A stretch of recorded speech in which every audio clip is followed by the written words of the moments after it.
Oh man, we should have known what was gonna go down when it was revealed the newest Batman show was gonna be on Amazon. They seem to have a track record for misinterpreting certain things.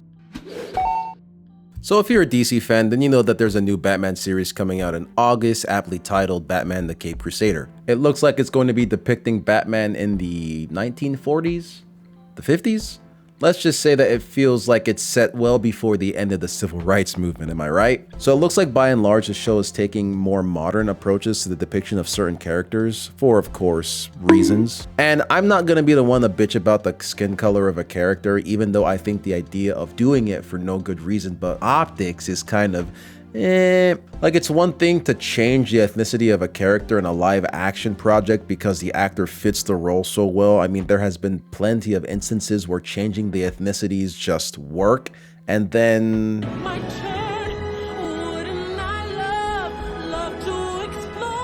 but I will also play the devil's advocate and credit the changing of Jim Gordon's and Barbara's ethnicity to black because the guy that played him in Matt Reeves' Batman was a black dude, and Matt Reeves is also behind this project, but you know, that's not why it's different. We all know why it's actually different. So, you know, Jim and Barbara being that way are the least of my worries.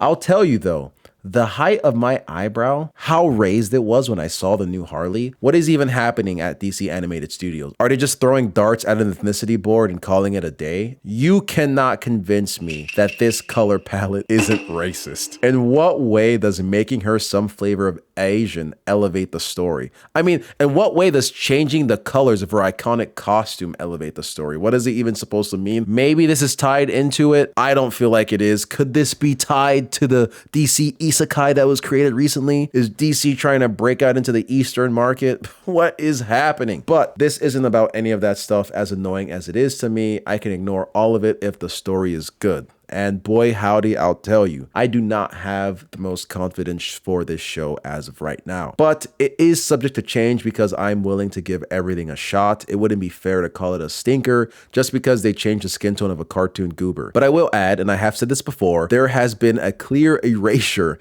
of white gingers in media. It's actually insane and it's not even hidden. One of the prime examples is the Batgirl movie that didn't get released. Gee, I wonder why. Jimmy Olsen in the Supergirl show, as well as the Jimmy Olsen in the animated series My Adventures with Superman. James Gordon, I already said that. Barbara, Wally West, The Flash. Iris West, The Flash, as well as the now over DC Cinematic Universe. Starfire, The Titans. Carrie Kelly's Robin, you know, that one Robin in the show no one watched. And I'm surprised they haven't made the switch with Mara already. I feel like that would just be an easy one up. I would think that Amber Heard has already tainted the character beyond recognition, so it would just make sense to just go ahead and sweep the white Mara under the rug and make her some flavor of brown. Not that I'm advocating for it or anything, it just seems like it would have been an easy dunk. In this animated Aquaman show, they made him fit more to Jason Momoa's Aquaman, so I don't see why they can't just make that change as well. But it's most likely because they haven't even found an actor for it. But again, you know what I mean. You know what I mean.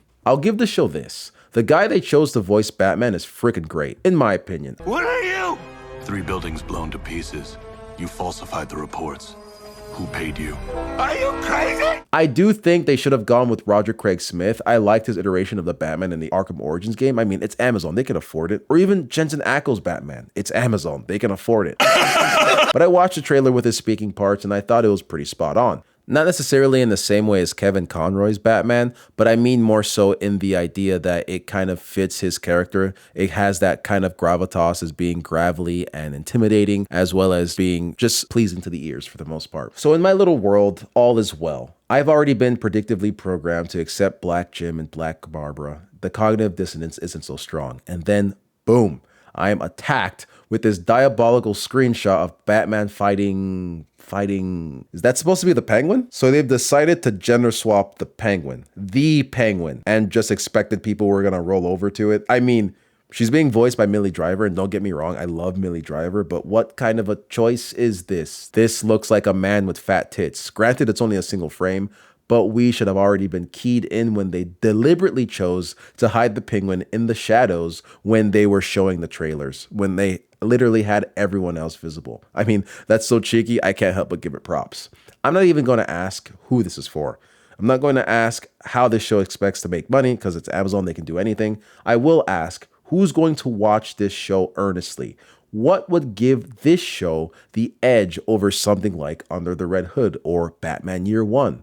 In what way does gender swapping one of the main bads of Batman's rogue gallery elevate the story? I personally can't see why this was thought to be a good idea.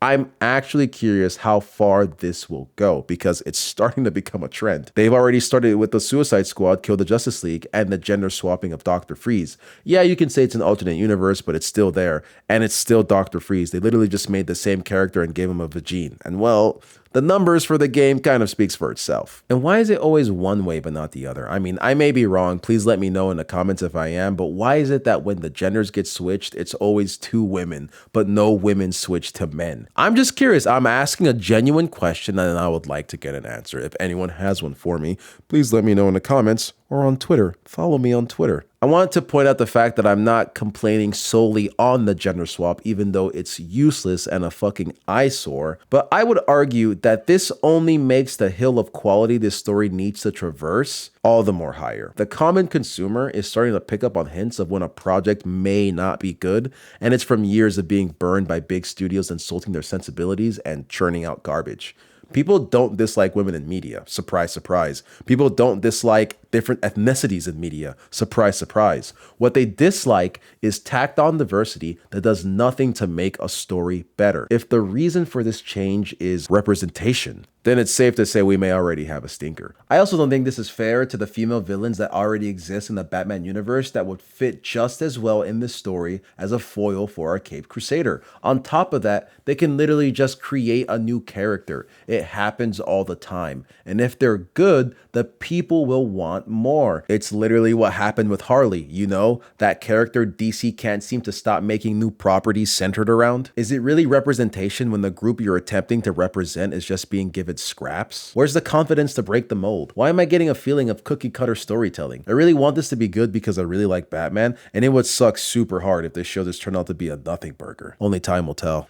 The veil has already fallen and people in droves have been keyed into the reasoning for there being more diversity injected into a project that doesn't usually have, or in this case really need. That reasoning being there's a good chance this may or may not be good, and the mainstream media will use the diversity as a shield to throw all the ists and isms that currently exist in the English language, as well as blaming fans for the show not taking off in the way that they hoped it would. It's all becoming so tiring. I mean, again, Matt Reeves is behind the project, or he has some pull in the project, and I like the Batman with Robert Pattinson. They even have Bruce Timm, but hot damn, does this turn my cautious optimism into downtrodden apathy? How much longer are we going to suffer? No, I'm lying. I'm gonna ignore all the nonsense and attempt to look at this story on its own merits. Believe it or not, when you can separate an adaptation from its source, it becomes easier to judge it as art than it is to compare it to its predecessors.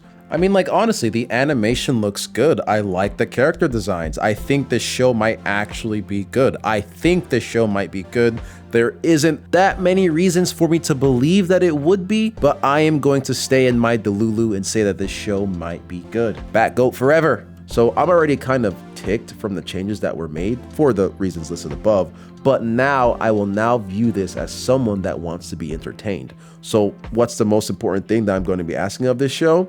Is it entertaining? I mean, honestly, since this is a show set in a superhero universe, there are some things that can allow me to suspend my disbelief, so I'll give it a shot. And since it's also set in the past, how much modern day nonsense can they really get away with in this story? I wonder how well this is actually going to age when the show drops. Do you guys want me to review it? Would you like to hear my thoughts on it for those who don't even plan on watching it? Let me know in the comments. Like and subscribe. Thank you for watching if you made it this far, and I don't know, go fuck yourself or something. Peace.